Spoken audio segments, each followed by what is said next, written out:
자, 이제부터 우리가 집합의 연산이라는 내용을 공부하게 될 건데요. 집합 연산을 하기 전에 먼저 연산 기호도 알아야 되고요. 그 밖에 이제 여러 가지 기호들이 나올 건데 그 기호들을 하나 정리를 할 필요가 있겠다 싶어가지고 한번 정리하고 들어갑시다. 알겠니?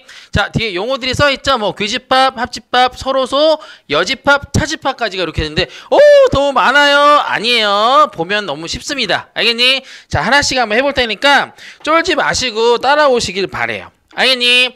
자, 교집합은 뭐냐 하면 먼저 너희들이 시각적인 효과를 높이기 위해서 벤 다이어그램을 표현해 볼게요. 자, 갑니다. 이렇게 벤 다이어그램 두 개가 그려집니다. A집합과 B집합이 있는데 교집합은 뭐야? 라고 물어보면 요 가운데 겹치는 부분 있죠? 겹치는 부분을 말하게 되고요. 우리가 얘를 어떻게 기호로 표시하면 A 교집합 B 이렇게 합니다. 모자 모양을 이렇게 거꾸로 쓴 거야. 캡이라고 읽는데요. A 캡 B 또는 A 교집합 B 이렇게 읽습니다. 다시 뭐라고?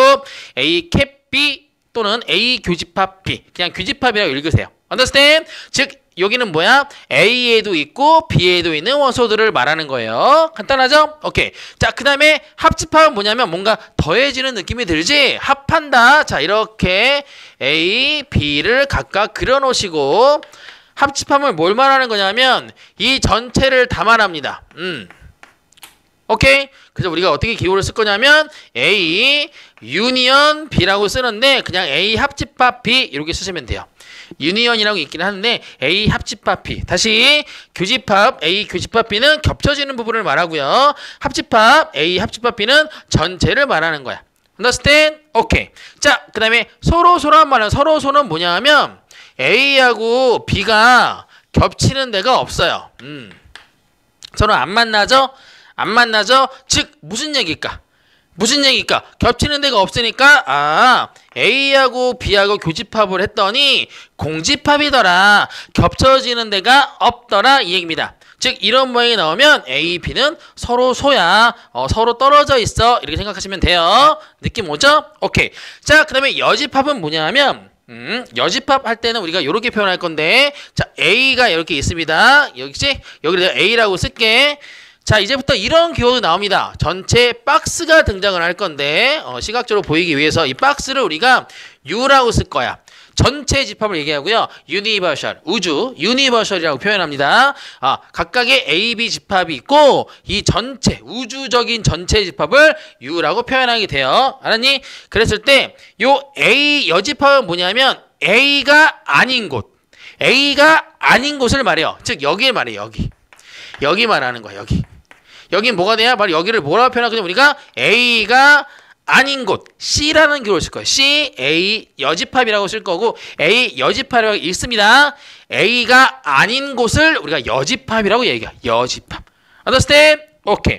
그리고 차집합까지 해보면 차집합은요 역시 A하고 B가 이렇게 있는데 기호부터 쓸게. 차집합은 차. 왠지 빼는 것 같지? 차이.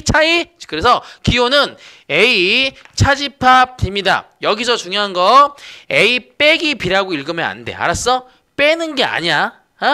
표현은 이렇게 하지만 읽을 때 A 빼기 B라고 읽지 마시고요. A 차집합 B 이렇게 읽어야 돼요. 그럼 실제 어디가 되냐면 여기가 되거든. 알았니? 실제 A 차집합 B는 여기가 되거든. 여기가 실제로는 어떤 느낌이냐면은 A에서 뭘 뺀 거야? A에서 겹쳐지는 부분을 뺀 거죠. 즉 A 교집합 B를 뺐다고 생각하는 거예요. 알겠니? 요 느낌을 기억하셔야 합니다. 알겠어? 자, 오케이. 자, 그 밖에 이제 그 개념 박스들을 보면 교집합을 조건 제시법으로 표현한 방법들도 있으니까 그거 한번 읽어보시면 돼요. 오케이. 교집합은 겹쳐지는 곳, 합집합은 전체. 자, 서로소는 공통적인 법이 교집합이 없는 걸 말하는 거고 여집합은 A가 아닌 곳을 말하는 거야. 알았니? A가 아닌 곳. 자, 여기는 뭐야? 차집합은 A 빼기 B가 아니에요. A 차집합 B라고 쓰는데 여기를 말하는 거야. 여기. 실제 여기는 어디서 뭘 뺀 거야? 여기는 A라는 집합에서 요 겹쳐지는 부분을 뺐다고 느낌이 오잖아. 요렇게까지 기억을 하셔야 되고요. 얘는 하나 더 외웁니다. 얘는 더 외우세요. 우리가 집합에서 연산기호를 말한다. 연산기호를 말하라고 하면은 요 교집합과 합집합만 연산기호야. 나머지는 연산기호는 아니야. 우리가 문제 그 개념을 정리하기 위해서 만든 기호들이거든요. 근데 이렇게 나왔을 때 우리가 집합을 연산, 복잡한 식을 연산할 때가 나올 건데 이렇게 되면 얘는 연산기호가 아니기 때문에 얘를 연산기호로 바꿀 필요가 있습니다. 그래서 A 차집합 B는 이런 느낌이긴 한데 어떻게 바꾸는 걸 외워야 되냐면 A 교집합에 B의 여집합으로 쓴다라는 거를 외워주셔야 돼요. 요거 중요합니다. 알았어? 요거 외워주셔야 돼요.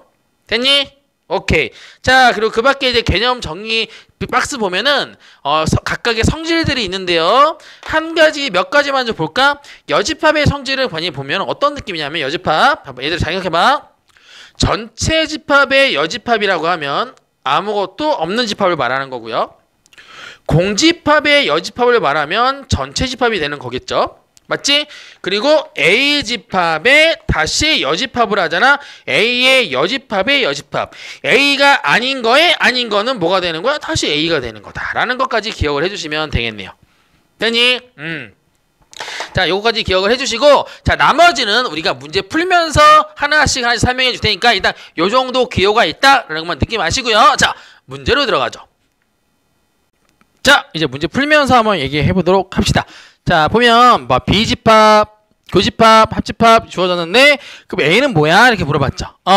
그러니까 다양하게 풀 수 있겠지만 우리가 좀 전에 이제 각각의 벤 다이어그램 표현하면서 교집합, 합집합에 대한 얘기를 했잖아요. 그러니까 벤 다이어그램 그려서 따져보는 게 좀 너희들이 편할 수 있어. 이게 벤 다이어그램을 살포시 문제 속에 그려 놓으시고요. 얘를 A집합, B집합 표현합니다. 그리고 가장 쉽게 표현할 수 있는 방법은 뭐야? 교집합이 7하고 16이니까 얘를 쓰라고. 7, 16을 씁니다. 됐니? 그 다음에 B집합이 1, 7, 13, 16인데 7하고 16은 여기 왔잖아. 그럼 여기 뭐가 와야 돼? 1하고 13이 와야 되는 거죠.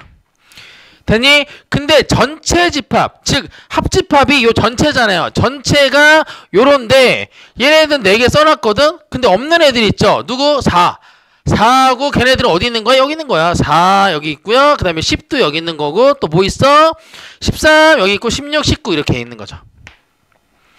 됐니? 그래서 A집합에는 뭐가 있는 거야? 라고 물으면 원수대입법 쓰라고 그랬죠? 얘만 쓰는 게 아니라 얘도 원소야. 교집합에 있는 것도 A집합에 있는 원소니까 4, 7, 10, 16, 19라고 쓰시면 되겠네요.